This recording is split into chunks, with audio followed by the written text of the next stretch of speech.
Okay, morning. This is me apparently. My office has told me to tell you that as well as being the longest serving, I'm probably the oldest cyber investigator in the country as well. And they also wanted me to point out that if any of you were coming expecting to hear the cyber insights of the Yorkshire Ripper, you're probably going to be disappointed.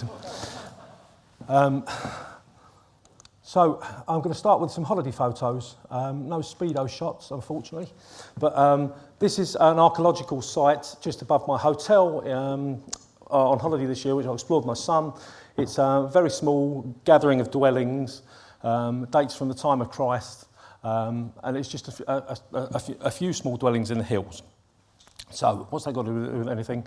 It made me start thinking about settlement, community, genesis of community and where that started. So I did a little bit of digging, not literally. Jericho, one of the oldest cities known to man, or the man's created. Certainly the first city that had walls around it, walls of Jericho, dates from about 9000 BC. And this is older. This is Hoare in northern Turkey, which this originated from the Natuvian people, a hunter-gatherer tribe who 14,000 years ago decided they were going to actually settle together. What on earth is he talking about? I can hear you say. But the Natuvian people and the people of Jericho, 14,000 years ago, these were the first settlers. And instinctively, they understood that community and the shared security that community provides makes for a safer environment than working on your own as a solitary. And the Tuvians would have understood the concepts of risk, identification of risk, mitigation of risk, although probably wouldn't have had the risk registers and the documentation that some of you guys deal with at the time. But they faced it as a community. So how are we getting on with that 14,000 years later? Have we kept faith with the fundamental look after each other approach in the new cyber arena, or are we not quite there? Do we share the threats we identify as a community? And how do we do this? Do we tell each other in trust groups so a few of us are protected? Do we tell the authorities? And if you do tell the authorities, who are you going to tell? Do you tell the NCA, the NCSC, the police? Who do you actually reach out to? Cyber attack, including organised cybercrime, is a Tier 1 threat categorised by the government as a Tier 1 threat to the UK, along with terrorism, military crisis, major incidents, natural disasters. That's quite high up on the agenda. Action Fraud is the National Reporting Agency for Cyber Offences. They've got a 24-hour manned hotline to deal with cyber offences. That is linked into the NCSC, linked into the NCA duty officers that have got teams and deployable resources that we can scramble and go out on the ground, and we do that. But do their figures relate to what we see as the perceived threat?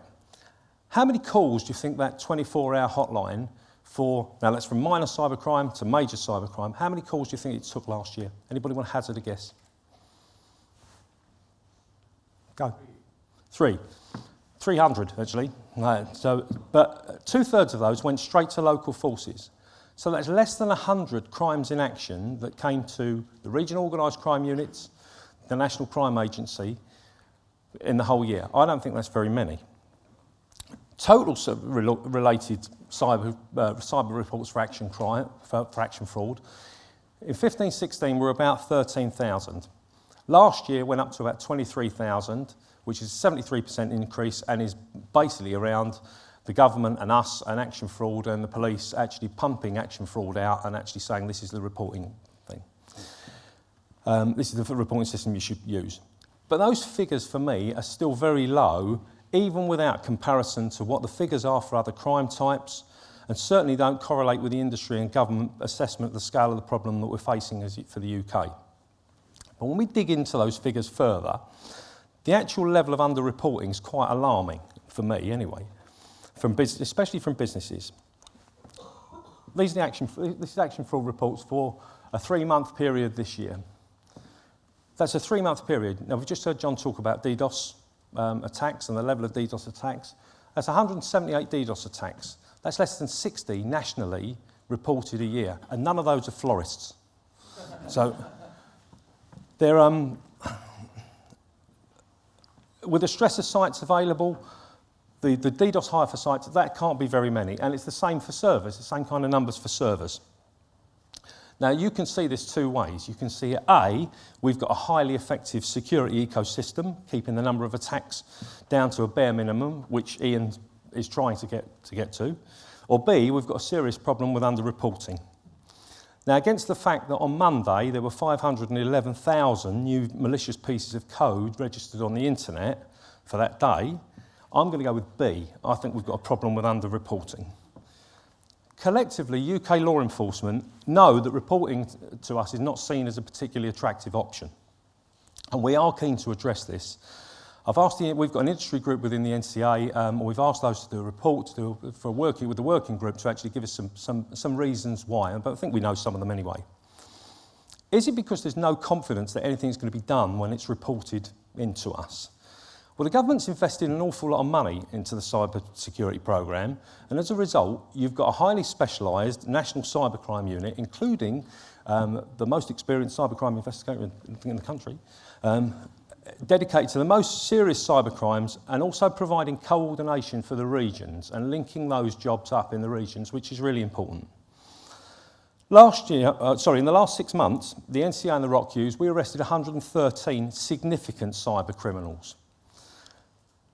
Some of those within a couple of days of reports of the crime actually taking place. That's quite a good turnaround for policing. I think we're doing quite a good job.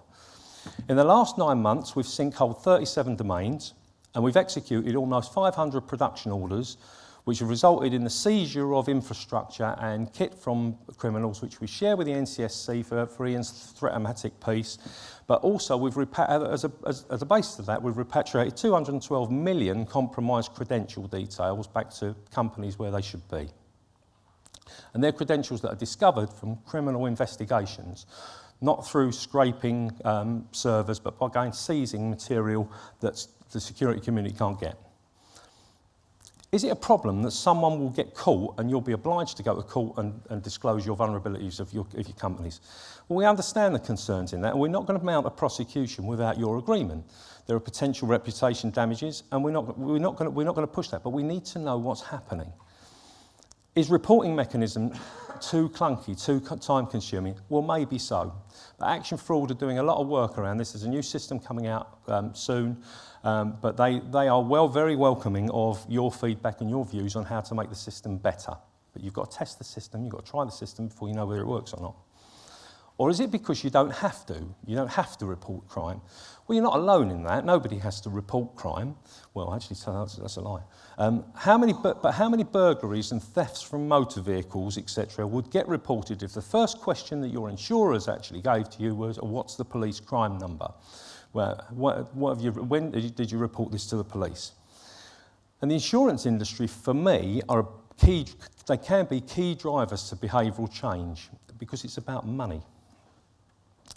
Now, we've got GDPR regulations coming in the new year, and they may address some of the issues that we face here due to the mandatory nature of the requirements, reporting. But is it going to be the silver bullet?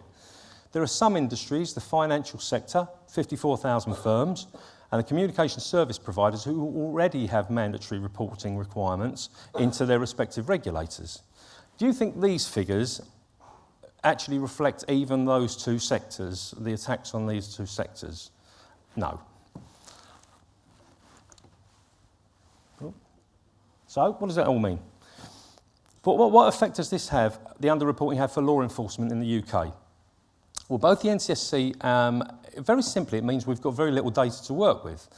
The NCSC and the NCA have got very detailed, very pronounced, very developed analytical capabilities, which Ian spoke about earlier on. But it's only as good as the data set that we've actually got in front of us. Policing doesn't have unlimited resources, as anybody watching the news over the last few months will know. So we need to be able to focus our resources on where the problems actually are, what's causing you harm. And unless you tell us, we probably don't know what that is. And the numbers we're talking about, are all substantive crimes. They're all crimes that have actually happened. They're not attempts. The number of attempts reported in cybercrime is minuscule, virtually none. But why is that important? It's because criminals make mistakes. And generally, criminals make mistakes when they're trying to commit a crime, not when they successfully commit a crime, but when they try to commit a crime. And that's when they get caught. So we need to know about all offending to bring these offenders to justice, and in addition to mitigate the effects of their crimes. Criminals attacking the UK, whether domestic or international, need to have a fear of being caught. That's what criminals are about. It's the fear of being caught. It's not the sentencing. It's actually being arrested and actually caught in the first place. And crime gangs operate on a risk versus rewards system, again a risk assessment, which we can affect by driving up the reality and the perception of risk to those cybercrimes of operating against UK infrastructure and UK companies. That affects the level of offending, and this is achieved by more arrests, more interdictions, more disruptions, which in turn can be driven by better reporting. All theoretical. Indulge me for a couple of minutes. I'll talk about one of the NCA's 40 live cyber investigations. It's a Beck fraud. Who understands what business email compromise fraud is? Show of hands. No? Okay. It's basically when they compromise your email accounts, the company email accounts. They're not spoofing the email accounts, they're actually compromising them. Ideally, they want to do it with a CEO, an MD, a finance manager, somebody who's got access to the accounts who can pay material, but they don't need that. So this little gang, who are not that technically proficient, I would add, they buy email lists from the internet, hundreds of thousands of email addresses, and then they send out a fish. And this particular fish, in this case, is... I'm not going to put one up because if I put a company name up there, I'll probably get sued. So you know how it works. But in this particular fish, it asks you for a password. It's a DHS or a FedEx kind of thing that says, you've got a parcel coming, can you put your password in? Or can you register your username and password for this? Who's going to fall for that? Who would fall for that? So with hundreds of thousands of email accounts that they've sent it out to, the people who respond, if you've got a Hotmail, a Yahoo account, a Gmail account, they all get thrown out. They're not interested in those because they're not company accounts. They're only interested in the ones that are at company name. And then they check your email address with a password that you've supplied and they log into your email account. They log into your company's email account. And hey presto, they've got access to your email account and all the things that are within it. And then they map the company. They look for invoices, orders, payments which you're expecting, which the company are expecting to come in, and then they either spoof those or they change them so the invoice has got the account numbers which are controlled by them, and you transfer the money to them rather than to who you're supposed to be transferring it to. And then you get an email from your MD, which isn't actually from your MD, saying, please pay this. You know how it works. It's a fairly straightforward scam. How many of you would fall for this? How many people would fall for this? Not many. But the scammers don't need many of you to fall for this because they've sent hundreds of thousands of emails out.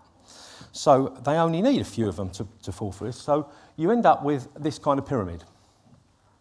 At the top of the pyramid are the substantive offences. They are the companies and the accounts that have actually paid out. In this case, there were 70 of them. There were 70 companies out of the hundreds of thousands, millions of emails that went out in the first place. So everyone below the top part of this pyramid is not a victim. And why are they not a victim? Because they know they're being scammed. Either they know, or their firewall knows, or their IDS knows, or their security department knows that they're being scammed. So everyone below there knows that there's a scam taking place, but I'm not falling for it. But what all those people at the bottom of the pyramid have got is gold dust, because what they've got is they've collected the IP addresses of the email addresses that have come in the first place. I've got red now, I better hurry up. Email addresses in the first place. Anyone want to hazard how many of those companies that know what's going on told us? 0. Zip. Nobody. And if any of those had told us, we could have protected all the others, because actually we'd have sent an alert out. Ian's Threat-O-Matic, we've got very, very detailed ways of sending stuff out that actually will get that out there.